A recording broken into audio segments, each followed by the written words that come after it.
2025년 11월 14일 한미 정상이 나란히 서서 한 장의 문서에 서명했습니다.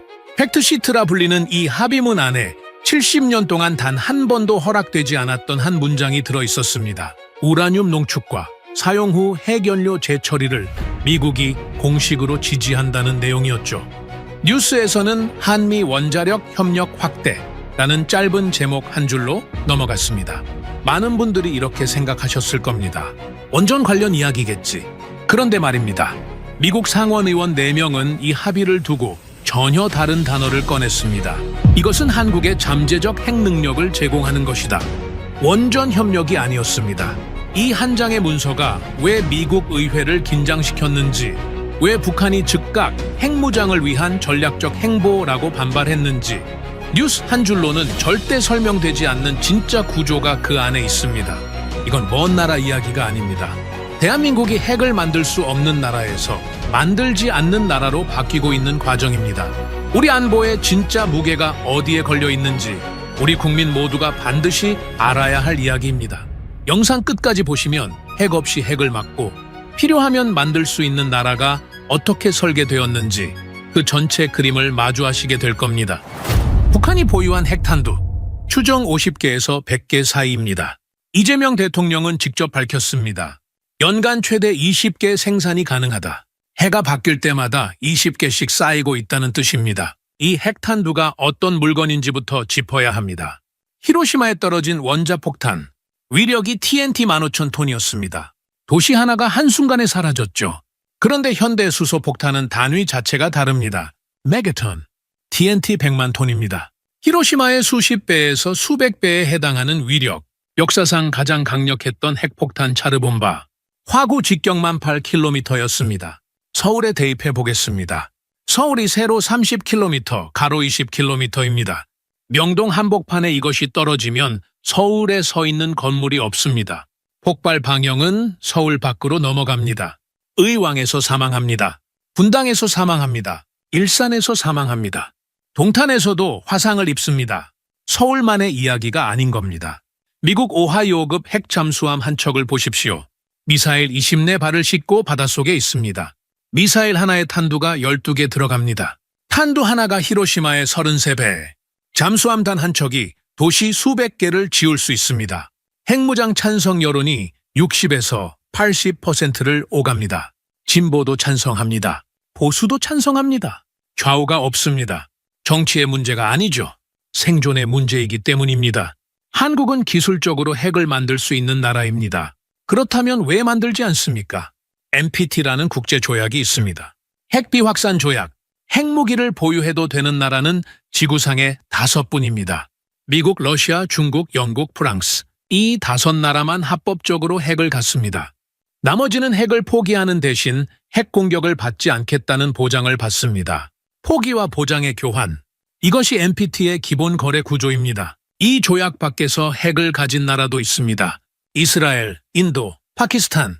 세 나라 모두 NPT에 처음부터 가입하지 않았습니다. 조약 밖에서 독자적으로 핵을 만든 겁니다. 북한은 다릅니다. NPT에 가입해 있다가 탈퇴한 뒤 개발했습니다. 합법의 경로와 불법의 경로, 처음부터 다른 길을 걸은 겁니다. 한국이 지금 핵을 만들면 어떻게 됩니까? NPT 체제가 작동합니다. UN 제재가 내려옵니다. 석유 수입이 끊깁니다. 한국은 에너지의 대부분을 수입에 의존하는 나라입니다. 석유가 멈추면 공장이 멈춥니다. 공장이 멈추면 수출이 멈추죠. 수출이 멈추면 경제 전체가 마비됩니다. 1년을 버틸 수 없습니다. 그리고 파급은 거기서 끝나지 않습니다. 한국이 핵을 갖는 순간 일본도 만듭니다. 대만도 만듭니다. 동아시아 전체가 핵 도미노에 빠집니다. 한국 혼자만의 선택이 아니게 되는 겁니다. 가난한 사람이 포르쉐를 산다고 생각해 보십시오. 차값은 어떻게든 치렀습니다. 그런데 보험료가 월 300만 원입니다. 정비비의 타이어 값에 주차비, 석 달 만에 밥을 굶습니다. 차를 산 게 아니라 빚을 산 겁니다. 핵무기가 딱 이 구조입니다. 만드는 것보다 유지하는 것이 나라를 무너뜨립니다. 이론이 아닙니다. 실제로 이렇게 된 나라가 있습니다.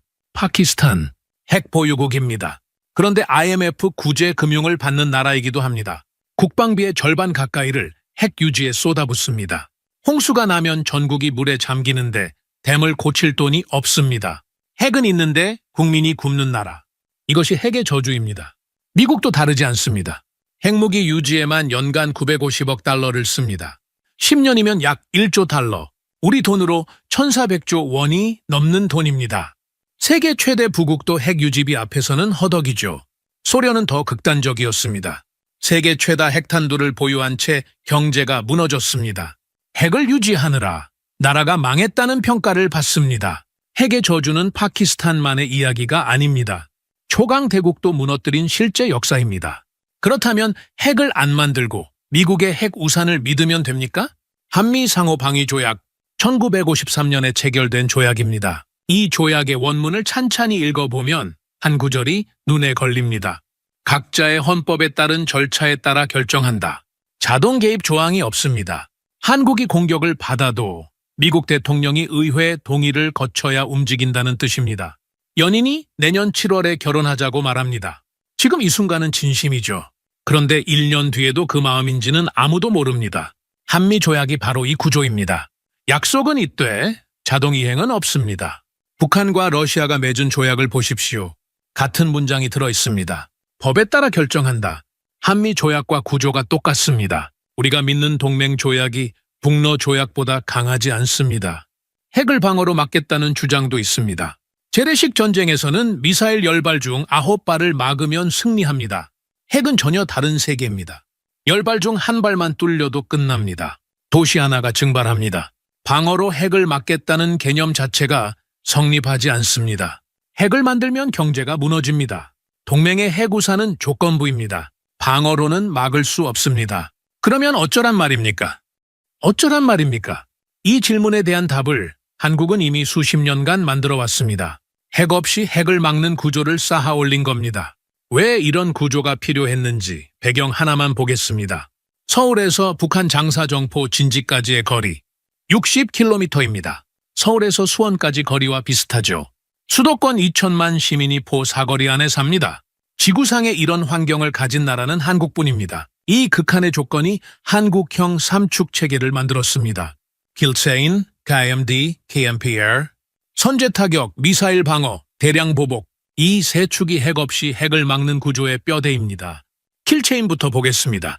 북한이 미사일을 쏘기 전에 먼저 타격하는 선제 체계입니다.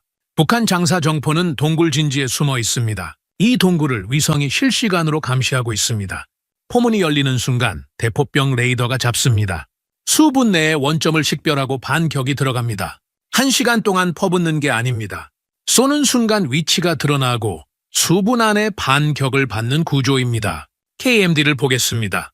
한국형 미사일 방어 체계입니다. 이 방어망은 높이별로 층이 나뉘어 있습니다. 가장 낮은 곳, 지상 1.5km에 벌컨 대공포가 있습니다.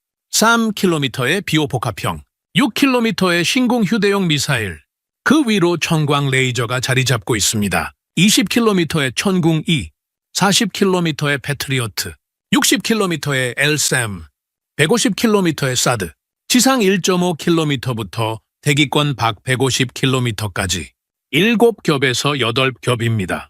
병원의 의료 체계를 떠올려 보십시오. 동네 의원이 못 잡으면 종합병원으로 넘어갑니다. 종합병원이 안 되면 대학병원이 받죠. 대학병원도 안 되면 전문센터가 있습니다. 한 단계가 놓쳐도 다음 단계가 잡는 구조. 한국 방공망이 이겁니다. 높이마다 다른 무기가 겹겹이 대기하고 있습니다. 이 방공망에서 눈길을 끄는 게 하나 있습니다. 청광 레이저, 요격 한 발에 2,000원입니다. 패트리어트 미사일은 한 발에 60억 원입니다. 3천만 원짜리 드론을 60억 원짜리 미사일로 잡으면 가성비가 뒤집어지죠. 레이저는 2,000원, 3만 바의 차이입니다. 전쟁에서 돈이 승패를 가르는 시대에 이 숫자의 의미는 큽니다. 그런데 이 방공망에 아직 빈 퍼즐이 하나 있습니다. 적어도 방어. 북한은 방사포를 5,500여 문 보유하고 있습니다. 수백 발이 동시에 날아오는 포화 공격. 이것을 막을 체계가 필요했습니다. LAMD, 한국형 아이언돔이라 불리는 무기입니다. 총 사업비 8,420억 원, 2029년 조기 전력화 예정입니다. 방위사업청은 이렇게 밝혔습니다. 개발 완료 시 세계 최초 장사정포 요격 무기 체계가 된다. 이스라엘 아이언돔은 로켓 한두 발을 요격하는 체계입니다.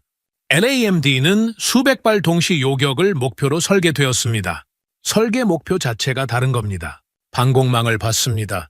이번에는 땅 위의 전력을 보겠습니다. 한국 K1, K2 전차, 합산 약 2,300대, 모두 3세대 이상 주력 전차입니다. 이 숫자가 어느 정도인지 유럽과 비교하면 실감이 옵니다.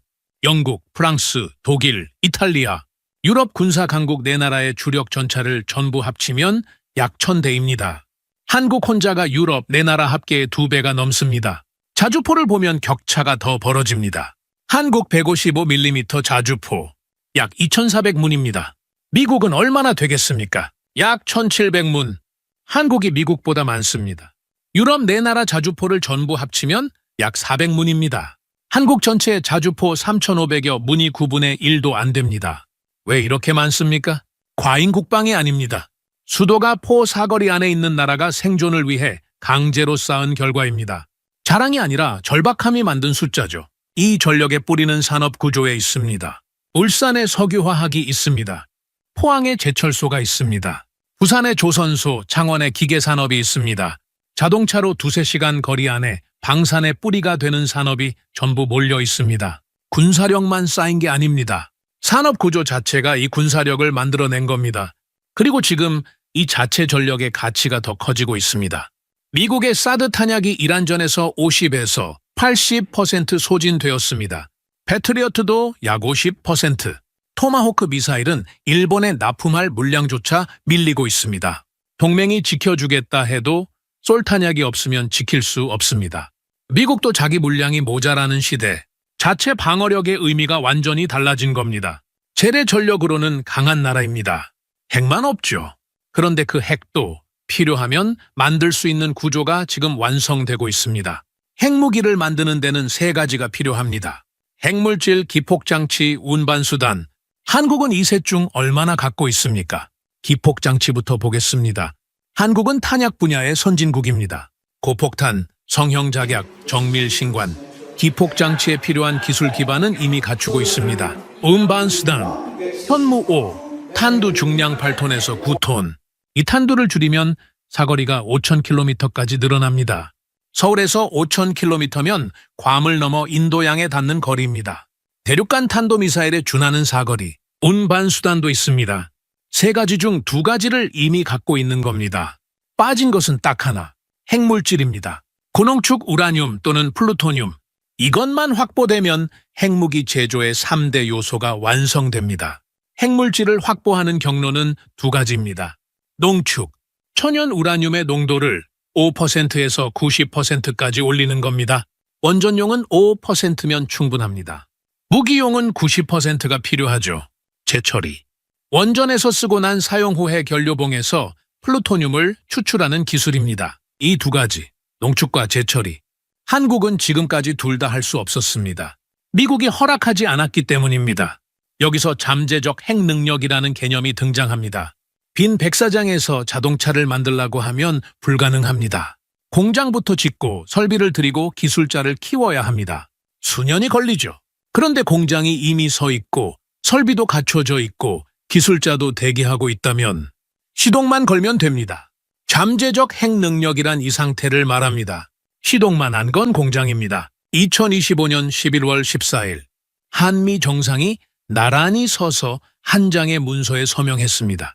팩트시트. 이 합의문 안에 70년 동안 단 한 번도 허락되지 않았던 문장이 들어갔습니다. 원문을 읽어보겠습니다. The United States supports the process that will lead to the ROK's civil uranium enrichment and spent fuel reprocessing for peaceful uses. 한국의 민간 우라늄 농축과 사용 후의 결료 재처리를 미국이 공식으로 지지한다는 내용입니다. 70년 만에 첫 허락. 같은 합의에 핵추진 잠수함 건조 승인도 포함되어 있었습니다. 핵잠수함 자체도 강력한 전력이지만 진짜 핵심은 따로 있습니다. 핵잠수함의 연료봉을 만들고 사용하고 재처리하는 과정. 이것이 핵연료 전 주기 인프라의 종합 완결판입니다. 핵잠수함 인프라가 곧 핵물질 인프라인 겁니다. 그러면 원료는 있습니까? 한국에는 현재 원전 26기가 가동 중입니다. 사용 후 핵연료가 약 18,000톤 쌓여 있습니다. 매년 750톤이 추가됩니다. 재처리가 허용되면 이 연료에서 연간 플루토늄 약 100kg을 추출할 수 있습니다. 100kg, 나가사키에 떨어진 핵탄두 10개 이상을 만들 수 있는 분량입니다. 이 사실을 누가 확인해 주었습니까? 미국 상원의원 4명이 이 합의를 두고 서한을 보냈습니다. 서한에 이런 표현이 들어있었습니다. 이것은 한국의 잠재적 핵 능력을 제공하는 것이다. 한국의 주장이 아닙니다. 미국 의회가 직접 쓴 문장입니다. 북한도 즉각 반응했습니다. 조선중앙통신은 이렇게 보도했습니다. 한국의 핵잠 보유는 핵무장을 위한 전략적 행보이며 핵 도미노를 초래할 것이다. 북한이 위협을 느꼈다는 뜻이죠. 위협을 느꼈다는 것 자체가 억지가 작동하고 있다는 증거입니다. 미국 의회는 잠재적 핵국가라고 경고합니다. 북한은 핵무장 행보라고 비난합니다. 반대편에 선 두 나라가 같은 것을 보고 있습니다. 한국은 핵을 만들지 않고 있습니다. 그러나 못 만드는 나라는 아닙니다. 못 만드는 나라가 아니라 안 만드는 나라. 이 구조의 반대편에 있는 나라를 보겠습니다. 핵을 가진 나라, 북한입니다. 북한이 내세우는 것은 핵만이 아닙니다. 100만이 넘는 상비군, 세계 4번째 규모입니다. 이 군대가 실전에서 어떤 모습을 보였는지 답이 나온 현장이 있습니다. 우크라이나, 북한은 15,000명의 병력을 전선에 보냈습니다. 전사자 약 2,300명, 부상자 약 6,500명, 합치면 9,200명. 파병 병력의 절반이 넘는 숫자가 전사하거나 다쳤습니다. 전멸에 가까운 손실입니다. 이들이 어떻게 싸웠는지가 더 중요합니다. 독자 작전이 아니었습니다. 러시아군 편제 안에 편입되었죠. 스톰지 전술이라 불리는 방식입니다. 적의 화력을 끌어내기 위해 먼저 내보내는 미끼 부대, 실전 경험을 쌓은 게 아닙니다. 총알바디로 소진된 겁니다. 체포된 북한군 포로 2명의 이야기가 있습니다. 백모와 이모. 자폭을 시도했으나 실패한 뒤 포로가 되었습니다. 자폭을 시도할 만큼 체포를 두려워했다는 뜻입니다. 체제가 심어놓은 공포가 그만큼 깊었다는 뜻이죠. 그런데 체포된 지 2주 만에 이들이 한 말이 있습니다. 한국으로 갈 수 있습니까? 2주입니다. 수십 년간 세뇌된 충성이 단 2주 만에 무너졌습니다. 목숨을 걸고 자폭까지 시도한 사람이 2주 뒤에 적국행을 물었습니다. 강요된 충성의 실체가 이겁니다. 겉으로 단단해 보이는 모래성이 있습니다. 형태는 그럴듯합니다. 탑도 있고 성벽도 있죠. 그런데 비가 오면 무너집니다. 바람이 불면 흩어집니다. 겉만 성이지 안에는 아무것도 없습니다. 반대로 겉은 소박해 보이지만 안에 구조와 질서가 잡힌 건물이 있습니다. 태풍이 와도 버팁니다.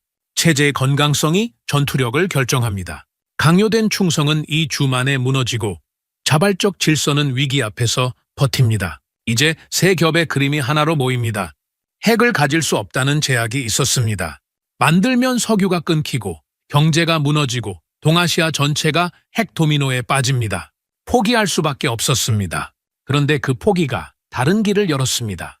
핵 대신 핵보다 촘촘한 재래 방어 체계를 쌓아 올렸습니다. 지상 1.5km부터 대기권 밖까지 7겹 방공망, 유럽 4나라를 합친 것보다 많은 전차와 자주포, 수도가 포 사거리 안에 있다는 절박함이 이 모든 것을 강제로 만들어낸 겁니다.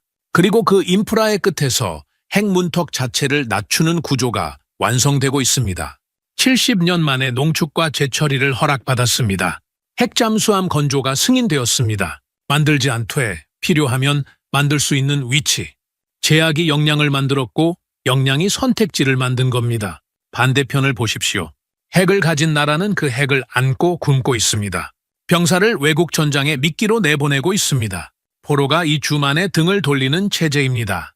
한국은 핵을 못 만드는 나라가 아닙니다. 안 만드는 나라입니다. 처음의 질문으로 돌아가겠습니다. 왜 안 만듭니까? 만들 필요 없이 억지가 작동하는 구조를 이미 갖고 있기 때문입니다. 핵 없이 핵을 막고 필요하면 만들 수 있는 자리에 서 있기 때문입니다. 물론 다 끝난 것은 아닙니다. 팩트시트의 합의는 아직 정치적 선언 단계입니다. 법적 구속력 있는 조약으로 전환하는 후속 절차가 남아 있습니다. LAMD는 2029년 전력화 예정입니다. LSM은 2028년 배치 예정입니다. 퍼즐의 마지막 조각들이 아직 맞춰지는 중이죠. 그러나 시간표는 이미 돌아가고 있습니다. 오늘 밤에도 이 구조는 작동하고 있습니다. 서울 도심 어느 건물 옥상에 벌컨 부대가 배치되어 있습니다. 동해 어딘가에서 잠수함이 잠항하고 있습니다. 지하 깊은 곳에서 현무 타오가 발사 명령을 기다리고 있습니다. 먼 나라 이야기가 아닙니다. 내가 사는 동네입니다. 내 가족이 잠든 밤을 지키고 있는 구조입니다. 다음 영상에서 또 뵙겠습니다. 구독과 좋아요는 이런 이야기를 계속 전해드리는데 큰 힘이 됩니다. 감사합니다.